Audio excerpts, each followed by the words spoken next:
विकास की माप एवं सूचकांक। देखिए राष्ट्रीय आय क्या होता है?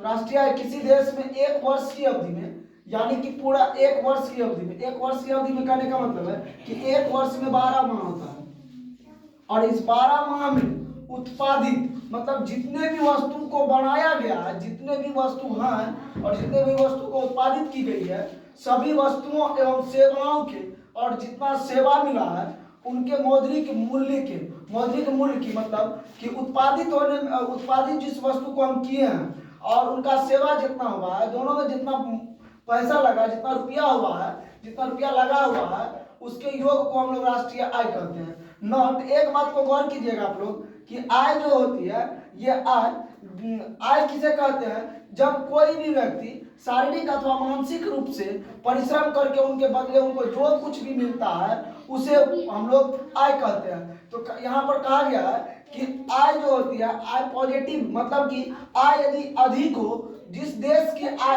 अधिक हो तो वह विकसित देश कहलाती है, और जिस देश की आय कम हो वह अविकसित देश कहलाती है। नेक्स्ट आपका आता है कि पर कैपिटल इनकम जो होता है वो राष्ट्रीय आय बटा कुल जनसंख्या। राष्ट्रीय आय, एक राष्ट्र की आय जितनी होगी, सपोज कीजिए कि एक राष्ट्र की आय जो है कम से कम इतना हो गया, और कुल जनसंख्या 5000 है। कुल जनसंख्या 5000 है तो 3 को 0 कैंसिल, 5 दिया 15, यानी कि ये आपको 30 जो हो गई यह पर कैपिटल इनकम हो गई एक व्यक्ति के। प्रति व्यक्ति आय का मतलब होता है कि एक व्यक्ति का आय। चलिए अब आते हैं मानव विकास सूचकांक। इनको जो है प्रस्तावित करने वाले डॉक्टर महबूब उल हक थे, और इनके 3 सूचक होते हैं। पहला सूचक आपका जीवन आशा, लाइफ होप, आपने जो जीवन, आपके जो जीवन में कौन सी आशाएं, कौन सी इच्छाएं हैं। नंबर 2 में होता है शिक्षा प्राप्ति, वो हर लोग गरीब होंगे जिसके अंदर शिक्षा नहीं होगा, क्योंकि आप जानते हैं कि education is the most powerful weapon you can change the world. Education सबसे बड़ी हथियार होती है कि जिनसे आप मतलब जिनके बदौलत आप संसार को बदल सकते हैं। यदि किसी के अंदर शिक्षा है तो उसके अंदर गरीबी नहीं होगी। यदि जिस व्यक्ति के अंदर शिक्षा नहीं है वह व्यक्ति हर हमेशा पूरे लाइफ और उनके आने वाले 7 पीढ़ी तक जो है गरीब ही गरीब, उसके अंदर कोई सोच नहीं बनेगा और वह गरीब का गरीब ही रह जाएगा। इसलिए शिक्षा को तमाम देशवासियों को, तमाम इस धरातल पर रहने वाले जो मनुष्य प्राणी हैं उन सभी को शिक्षा की जरूरत होती है। यदि शिक्षा के लिए किसी भी व्यक्ति को जो है हाथ पर रोटी लेकर के खाना पड़े तो आप खा लीजिए, थाली को बेच करके, लेकिन आप शिक्षा को ग्रहण कीजिए। इसलिए शिक्षा आपको ऊंची से ऊंची बुलंदी तक पहुंचा सकता है। यदि शिक्षा नहीं तो शिक्षा के बिना मनुष्य पशु के समान होता है। ठीक है। नंबर 3 में लाइफ लेवल, जीवन स्तर, आपकी जीने की कला, आप किस स्तर से, किस लेवल से जीते हैं। जिस व्यक्ति का जितना इनकम होगा वह उतना हाई स्टैंडर्ड से जिएगा, जिन व्यक्ति का जितना कम इनकम होगा वह व्यक्ति उतना लो स्टैंडर्ड से जिएगा, क्योंकि उनके पास पर्याप्त पैसे नहीं है, उनके इच्छा के अनुसार उनको सामान मिल ही नहीं सकता। नेक्स्ट हम लोग आते हैं बीमारू राज्य। बीमारू राज्य में इतना राज्य जो आपको है, इस बीमारू राज्य में अगर यदि आपको क्वेश्चन में पूछ दिया कि इनमें से कौन बीमारू राज्य है, तो वहां जो आप कहिएगा बीमारू राज्य जो है तो BIMARU, तो ये इन सभी को मिला अलग करके इन सभी को आप जो है, इन सभी के साथ में अगर यदि कोई अन्य राज्य आता है आप उनमें टिक मारेंगे कि कौन राज्य नहीं है। ठीक है। अब बीमारू में सब आपको आ जाएगा उसमें। बिहार विकास की स्थिति, अब बिहार विकास की स्थिति में कुछ लोगों ने जो इस धरातल पर एक देवता बनकर के आए और इस देश की स्थिति, इस राज्य की स्थिति को उन्होंने, इस राज्य की स्थिति के बागडोर अपने हाथों में लिए। कई बार जो है मतलब खुद पैदल चल के हमारे बापू महात्मा गांधी, जिन्हें हम आज राष्ट्रपिता के नाम से जानते हैं, उन्होंने चंपारण आंदोलन की शुरुआत की थी इसी बिहार में लोकनायक जयप्रकाश नारायण जी जो संपूर्ण क्रांति का नारा दिया था, और छात्र आंदोलन भी इन्हीं के द्वारा प्रस्तावित किया गया था।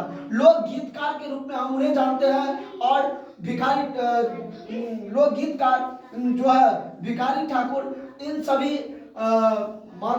जिन माताओं ने इन सभी को जन्म दिए उनके गर्भ को नमस्कार, और इन सभी को भी नमस्कार उनके चरण अमृत में और चरना स्पर्श करते हुए इन सभी के बदौलत आज हम लोगों की स्थिति जो इतना बेहतर है, और आज जो हम लोग किसी न किसी तरीका से किसी के चंगुल में नहीं फंसे हुए हैं, तो वो जो है इन सभी की बदौलत है। और देश को आज़ाद कराने में हर देश को, मतलब अपने इंडिया को आज़ाद कराने में भगत सिंह, खुदीराम बोस जैसे, और लेकिन महात्मा गांधी हर हमेशा ये सत्य और अहिंसा की बदौलत अपना कायम रहे, और ये इनके ब्रेन में ही था कि हमें सत्य और अहिंसा के बदौलत ही देश को आज़ाद कराना है। नेक्स्ट आपका देखिए, अब बिहार का पिछड़ेपन का कारण, बिहार कैसे पीछा हो रहा है, बिहार कैसे पीछा हो रहा है। नंबर 1, तेजी से बढ़ती हुई जनसंख्या। अब क्या, आप सपोज कीजिए तेजी से बढ़ती हुई जनसंख्या, अब लोगों को चाहिए कि वी टू आवर्स टू, हम दो हमारे दो, लेकिन यहाँ कहता है नहीं, हम दो हमारे पूरे 11 क्रिकेट टीम।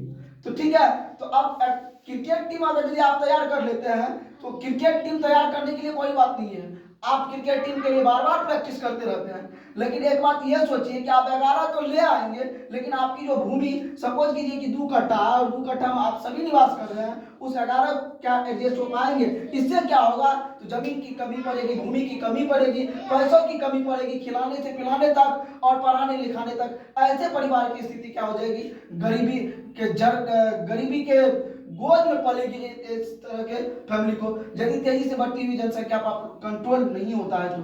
ठीक है, दूसरा आधारिक संरचना क्या होगा, हमारा कंडीशन क्या है, बिहार का सिचुएशन क्या है, इनके बदौलत हमको देखना होता है कि हमारा बिहार का स्थिति कैसे सुधरेगा, हम लोग किस प्रकार से काम करेंगे, और बिहार में क्या और चीज की आवश्यकता है ताकि इनका आधारिक संरचना बेहतर हो।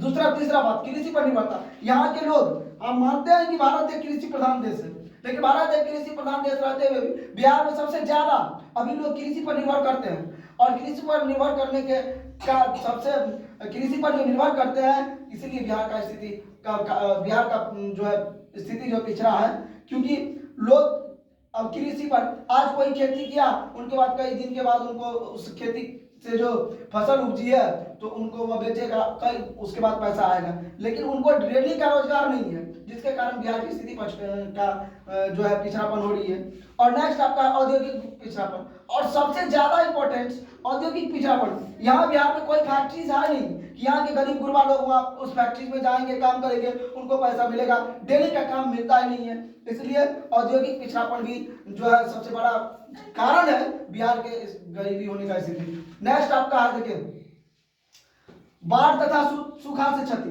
हम लोग उस बात को जानते हैं, याद कीजिए उस बाढ़ को जो 2008 बड़ी दर्दनाक सी थी, और वो बाढ़ जिन्होंने वो कई भी लोगों को घर से बेघर कर दिए थे और उनकी स्थिति साफ खराब हो गई थी। ठीक, उनके बाद देखिए गरीबी कैंसर रोग की तरह होती है, ऐसा कुजनेट ने कहा था, और गरीबी को जन्म देती है, इस प्रकार की कहावत है। यदि आप गरीब हैं, आप बच्चे को नहीं पढ़ाएंगे, आप बच्चे को नहीं पढ़ाएंगे तो वो भी अपने बच्चे को नहीं पढ़ाएंगे, उसे भी अपने बच्चे को नहीं पढ़ा पाएंगे, जिनसे क्या होगा, उसके यहाँ सब दिन गरीबी रह जाएगा। ठीक है, नेक्स्ट खराब विधि व्यवस्था। अब विधि व्यवस्था खराब है, अब पैसा सरकार देती है यहाँ सबको, सपोज कीजिए कि इंदिरा आवास मिल रही है हमारे बिहार के लोगों को जैसे इंदिरा आवास मिल रही है, तो सबसे पहले 1,20,000 में जो है नीचे वाला लोग क्या करता है, उसमें से 20,000 अपना ले लेता है, 1 लाख। तो ऐसे में कैसे, ये आप कह सकते हैं इस व्यवस्था को खराब विधि व्यवस्था। नेक्स्ट, कुशल प्रशासन का अभाव। कुशल प्रशासन है नहीं, अभी हम लोगों के यहाँ कुछ संकट हो जाए, हम लोग जैसे पुलिस को कॉल करेंगे तो पुलिस जो 1 घंटा के बाद आएगी, मतलब आपके कॉल करने के जस्ट बाद पुलिस नहीं आएगी, वो आएगी 1.5 से 2 घंटा के बाद, जब आपके यहाँ जो है तमाम काम हो चुका है, फिनिश्ड हो चुका है, तब आएंगे। तो इसे आप नहीं कह सकते कुशल प्रशासन, और इसी चीज का हम लोगों के यहाँ अभाव, जबकि क्विकली एक्शन लेना चाहिए। कोई भी स्थिति हुआ, कोई मारपीट हुआ, तो उसमें प्रशासन को सबसे ज्यादा क्विकली रिस्पांस लेना चाहिए, लेकिन क्विकली रिस्पांस ना लेकर के वो 1 से 1.5 घंटा में आते हैं। नेक्स्ट आपका था कि बिहार के पिछड़ेपन को दूर करने का उपाय। हम लोगों ने पिछड़ेपन का कारण को जाना, अब बिहार के पिछड़ेपन को दूर करने का उपाय क्या है? पहला तो जनसंख्या पर नियंत्रण, कंट्रोल ऑन पॉपुलेशन, मतलब जनसंख्या पर नियंत्रण करेंगे कि हम लोग एक विधि अपनाएंगे, वी टू आवर्स टू, हम दो हमारे दो। दूसरा, कृषि का तेजी से विकास, और मतलब बढ़िया खेती करेंगे, और जो जिनसे अधिकतम पैसा होगी उस प्रकार की फसल को लगाएंगे। बाढ़ नियंत्रण हम तब करेंगे, बड़े बड़े बांध बांधेंगे और जिससे हमारे यहाँ बाढ़ नहीं आएगी और हमारी स्थिति खराब नहीं होगी। आधारिक संरचना का विकास करेंगे और उद्योगों का विकास करेंगे। जल्द से जल्द जो है मतलब बिहार में उद्योग भी बनना चाहिए ताकि लोग को ठीक ठाक मजदूरी मिल मतलब काम मिल सके और उनमें खटने वाले मजदूरों को उनकी मजदूरी समय मिल सके और अपने बाल बच्चों की वो ख्याल रख सके। गरीबी दूर करना, शिक्षित हो जाइए। जैसे आप शिक्षित हो जाते हैं तो आप गरीबी आपका 100% दूर हो जाएगा। यदि आप शिक्षित नहीं होते हैं, यदि आप में शिक्षा नहीं है तो आप गरीब का गरीबी ही रह जाएंगे, क्योंकि आप जानते हैं कि गरीबी कैंसर रोग की तरह होती है। नंबर 7, आपका शांति व्यवस्था की स्थापना और हर हमेशा भाईचारा का संबंध बनाए रखना चाहिए। दूसरा है स्वच्छ और ईमानदार प्रशासन। स्वच्छ और ईमानदार प्रशासन इसका सबसे बड़ा अभाव है। अभी अगर यदि प्रशासन को कॉल किया जाए तो सबसे पहले प्रशासन मांग करेगी कि 5000 बिना रुपया ले ले प्रशासन आपकी यहाँ आ नहीं सकती है, चाहे तुम मर जाओ हर जब, उससे प्रशासन को कोई लेना देना नहीं होता है।